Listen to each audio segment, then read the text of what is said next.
Hello everyone, स्वागत करता हूं आप सबका मेरे प्यारे से यूट्यूब चैनल वाईकेएस क्लासेस में। आज का जो हमारा टॉपिक है क्लास 12 हिंदी का चैप्टर नंबर 4 है, जिसका नाम है छप। ये बहुत ही अच्छा टॉपिक है। छप होता क्या है, पहले सबसे पहले ये जान लेते हैं। छप क्या होता है कि 6 लाइन का पंक्ति होता है। मतलब देखिए आपको हम दिखाते हैं कि पहला पद में क्या है। कबीर जी का पद है, इसमें देखिए 6 लाइन है इसमें।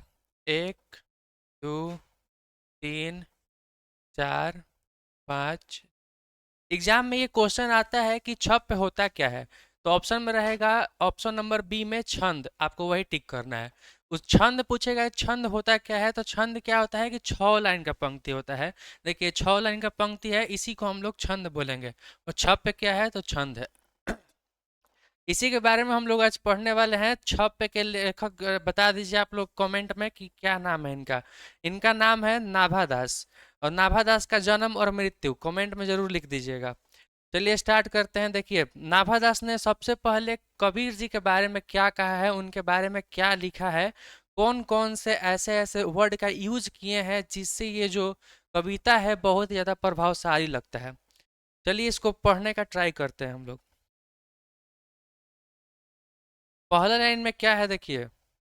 भक्ति विमुख जे धर्म सो सब अधर्म करी गाय, योग यज्ञ व्रत दान भजन बीनु तुच्छ दिखाए। इसका मतलब काची होता है कि जो भी व्यक्ति बिना भजन के धर्म करता है, बिना भजन के जो भी व्यक्ति जो है वो भक्ति से विमुख होकर और भजन को बिना हुए सुने हुए क्या करता है धर्म करता है, तो सब उसका काम क्या है, अधर्म वाला होता है।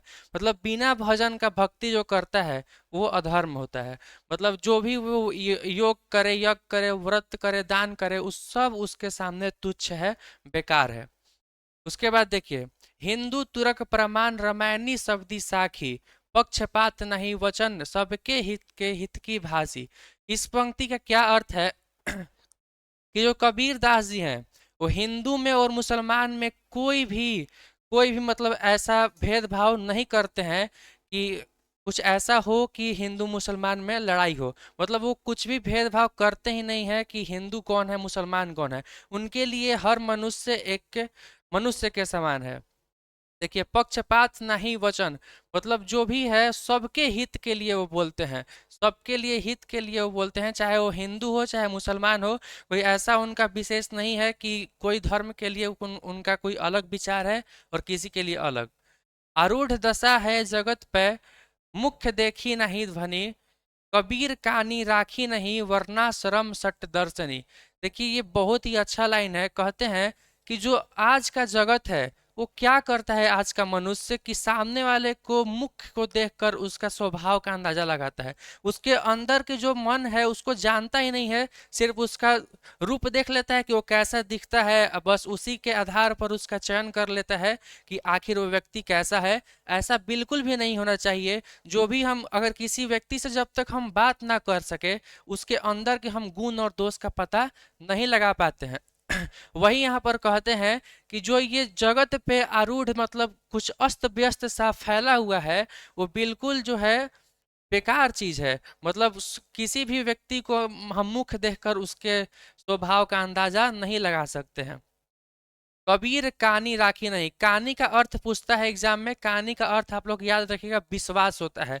मतलब कबीर विश्वास नहीं रखते हैं। वर्णा शरम सट दर्शनी, चारों वर्ण में और जो 6 को दर्शन आप लोग क्लास 10th में पढ़े होंगे वो वाला है। न्याय दर्शन, मीमांसा दर्शन, ये सब ऐसे 6 को होता है। और ये जो होता है ब्राह्मण शूद्र होता है, इधर वर्णाश्रम, इसको वर्ण बोला जाता है। 4 वर्ण होते हैं और 6 को दर्शन होते हैं। इसमें वो विश्वास नहीं रखते हैं, उनके लिए सब कुछ एक समान है। सारे मनुष्य हिंदू हो या मुसलमान हो, सिख हो या ईसाई हो, सब कुछ एक समान है। कबीर जी का ये जो दोहा है आप लोगों को बहुत ही अच्छा से समझ में आया होगा। फिर से एक बार रिकैप करते हैं कि आखिर छप पे होता क्या है। छप पे क्या होता है कि 6 लाइन का पंक्ति होता है। एग्जाम में पूछेगा कि छप पे क्या है, तो आप लोगों को ऑप्शन में मिलेगा छंद, आपको वही टिक करना है। और छंद पूछेगा कि छंद कितने लाइन का होता है, 6 लाइन का होता है। इतना आप लोगों को क्लियर हो गया होगा।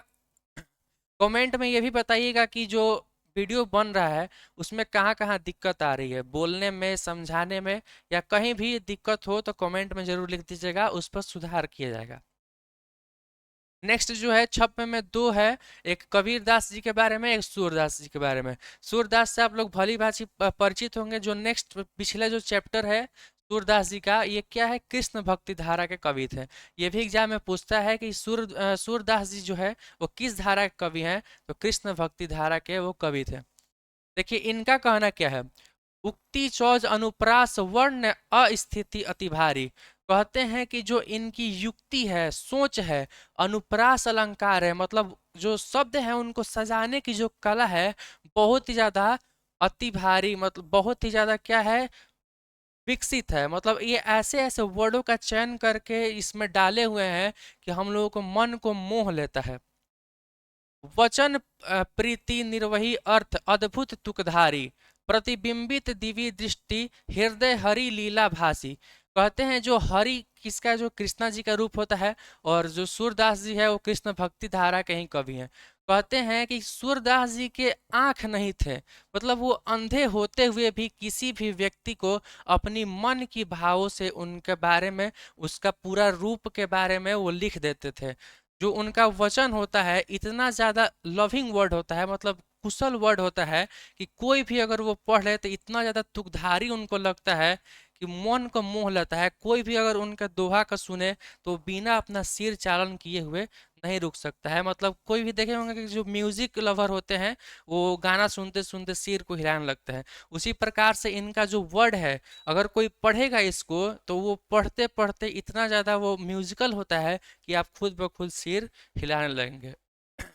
कहते हैं कि प्रतिबिंबित दिव्य, मतलब उनके पास कोई दृष्टि नहीं है, वो अपने हृदय से, अपने दिल की बातों से वो सामने वाले व्यक्ति की रूप दशा सब कुछ को एक लिख देते हैं। उनको अनुभव मिल जाता है कि आखिर सामने वाला व्यक्ति है कौन, क्या है, क्या उसका स्वभाव है।